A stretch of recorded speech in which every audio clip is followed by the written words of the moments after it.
All right, so today I'm going to be diving into the movie Unknown Number, the high school Catfish.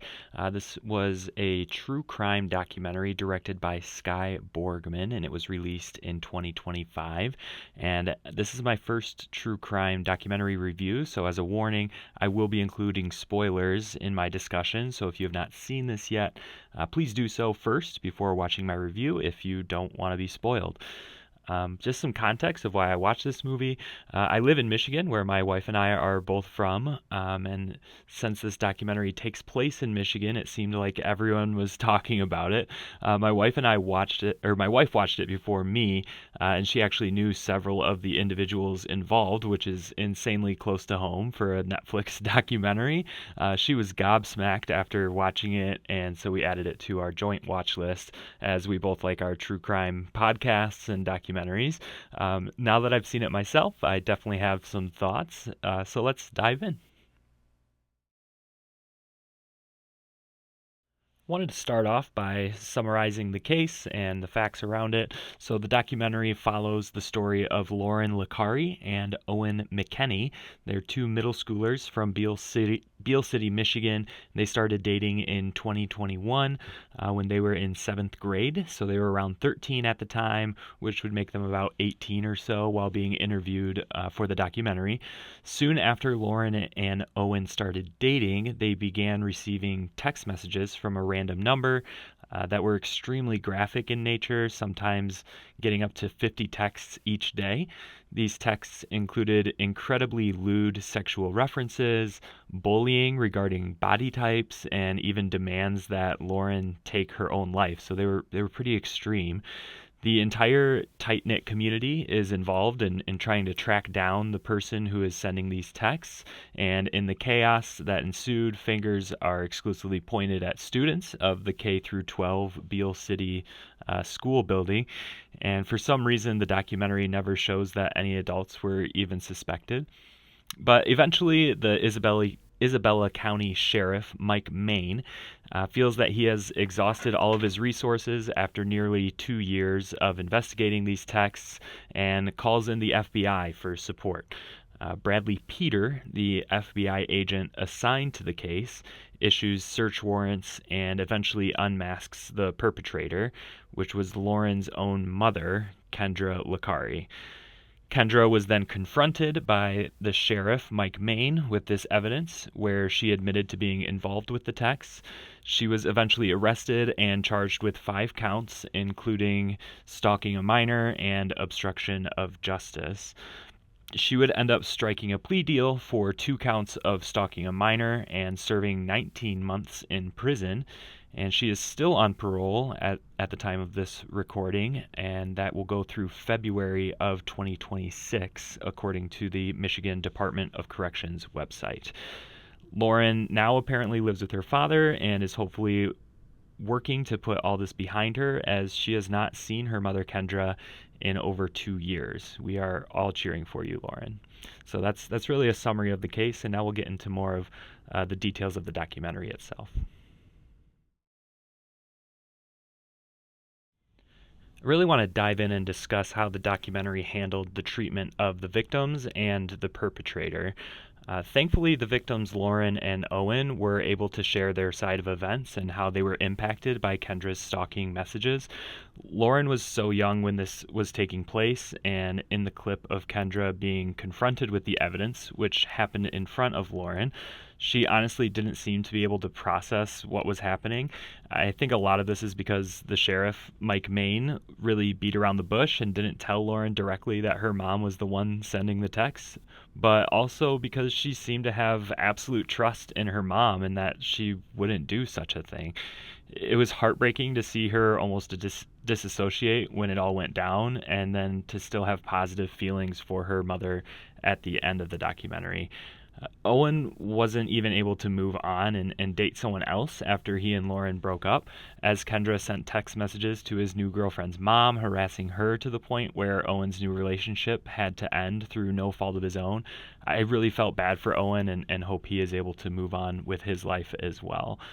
So I did appreciate that the victims did get the chance to speak their piece and how they felt about the whole situation throughout. Now, when it comes to how Kendra, the perpetrator, was shown, I have a lot of issues. First off, she was clearly unrepentant for her actions, and to me, that should have immediately disqualified her from even being in the documentary to begin with. But the last 30 minutes or so of the movie seemed to be giving her a platform to justify her actions. The fact of the matter is, there's no justification for what she did. She has shown herself to be manipulative, self serving, and frankly, a chronic liar. I don't believe a word that comes out of her mouth, and giving her airtime in this documentary served no purpose other than to invoke anger in those who were watching. Yes, everyone makes mistakes, and we hope that they aren't held against us, but if you do not fully take ownership of those mistakes and do your best to change and become a better person, then I don't really care what you have to say. For example, she is still clinging to the lie that she told to the sheriff when she was first confronted that someone else started the messaging and that she just jumped at the opportunity to join in, which is nonsensical. I'm disappointed that the FBI agent was never asked to confirm who sent the original text because that lie could have been easily debunked in this documentary. She was almost painted in a sympathetic light in this documentary, and I just couldn't get behind that at all. Now, I want to dive into the question of why this documentary was seemingly made. I think the story itself is a unique and bizarre case of how technology and cyberbullying is a serious and unaddressed issue today. It's the wild, wild west when it comes to protecting our children and what they see on their devices right now, and it feels incredibly difficult to regulate that. In that sense, I'm glad the documentary was made because phone technology is still pretty new and the story is insane enough that it should be well known. But that didn't seem to be the intent here. There could have been also a focus on mental health, as Kendra was obviously not well, in my opinion. There was a couple of sentences about these issues, but it didn't seem to be the purpose. To me, the doc really came across as a money grab, unfortunately. There were no lessons learned, there was no discussion of how to talk to your kids about this kind of thing, and there was no experts who were brought in to talk about prevention or warning signs or anything of that nature. The people interviewed were allowed to speculate and basically gossip about what they thought happened, and it didn't really follow any logical train of thought. One person would say it was Cyber Munchausen's, another said that Kendra was obsessed with Owen. Another would say that she was just jealous of Lauren. There was another that would guess that it was Kendra just always needing to be the center of attention. Kendra would then jump in and claim it was because of unhealed past trauma, which seemed to be another falsity in my opinion. I don't really care for speculation and felt that the amount of it in this doc took away from the heinousness of Kendra's crimes.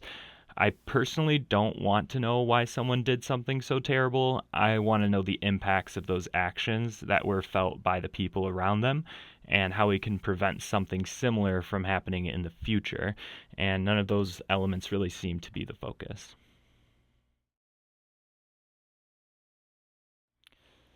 So obviously, I didn't love how everyone was portrayed in this documentary, but there were a few directorial choices that grated me as well. First off, the voice. There's this weird robotic female voice that is used to read off the vile text messages that Kendra sent, and it was honestly just really annoying for me. I also didn't care for the shot of Kendra that they used when they revealed that she was the perpetrator. She was framed like a celebrity coming down a runway and moving in slow motion. I mean, look at this. Lauren's mom, Kendra.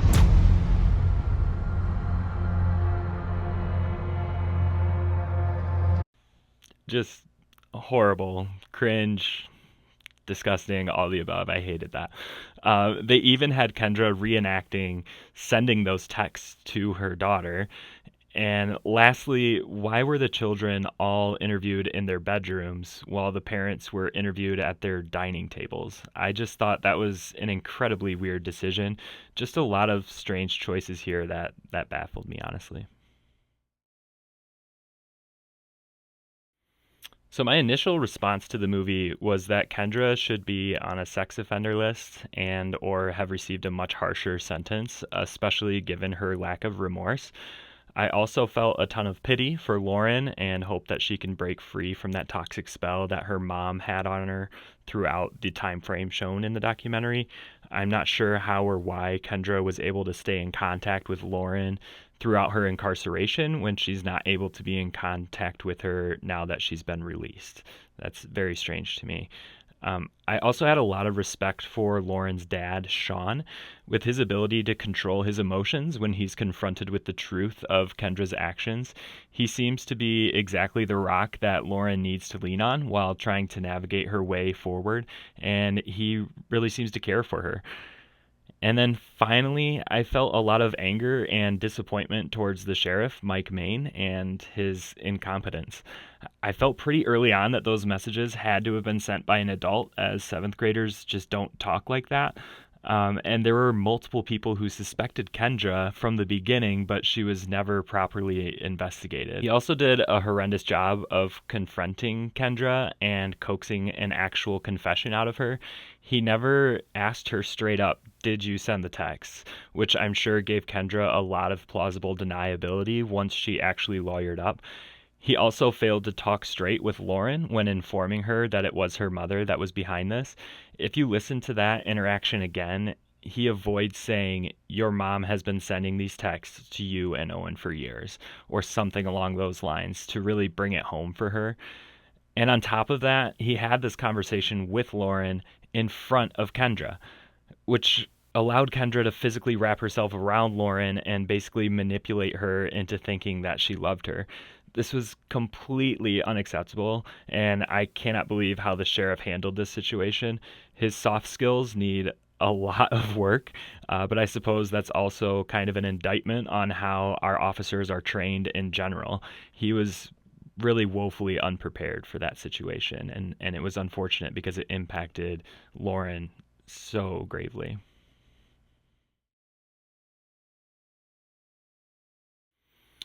Overall, I think that this story is worthy of a documentary, and I'm glad that Lauren and Owen chose to take part in it and share their side of the events. It is a unique case that speaks to the dangers of technology and untreated mental health issues, and it's incredibly modern. However, the inclusion of Kendra and the way that the documentary was crafted, especially that second half, really rubbed me the wrong way. I would recommend this to any true crime enthusiasts or anyone interested in visually seeing the interactions between the sheriff, Kendra, and Lauren. Otherwise, I would recommend just listening to a podcast on the case instead. With all that being said, I would give Unknown Number a 2 out of 5. As always, let me know your thoughts, and thanks for watching.